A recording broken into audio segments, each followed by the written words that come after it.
Hi, my name is Myra Cagete and welcome to a new video. Ma'am, paano kung foreigner ang kasama mong pasahero sa jeep? Paano mo sasabihing pakiabot bayad ko sa driver sa English? Can, will, could, and would ay pwedeng gamitin if you want to ask someone to do something for you. Pero yung could and would are more polite compared to can and will. Kasi yung can and will are less polite, of course, and are used in more casual conversations. Pero of course, you can use all of them if you want to ask someone to do you a favor. Kung gusto mo sabihin sa English na pakiabot yung bayad ko sa driver, yan. You can say, "Excuse me, could you please pass this to the driver? Excuse me, would you please pass this to the driver? Excuse me, can you please pass this to the driver? Excuse me, will you please pass this to the driver?"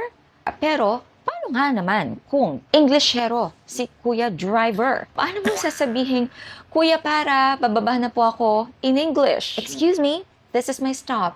Excuse me, could you pull over please? I'm getting off the bus.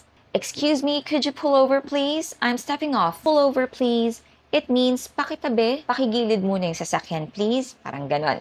If, syempre, umaandar yung sasakyan, tapos gusto mong ipatabi yung sasakyan kasi bababa. And then you can use get off or step off. I'm stepping off the bus or I'm getting off the bus. Kayo ba, paano nyo ba sasabihin na para po, bababa na ako in English? Write your answer in the comments. I hope that you learned something new today. If you did, please don't forget to click the like button and subscribe to my YouTube channel if you haven't subscribed yet.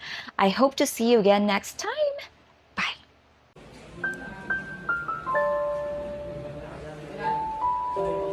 Hindi ko na po, Your Honor, hindi ko na po alam.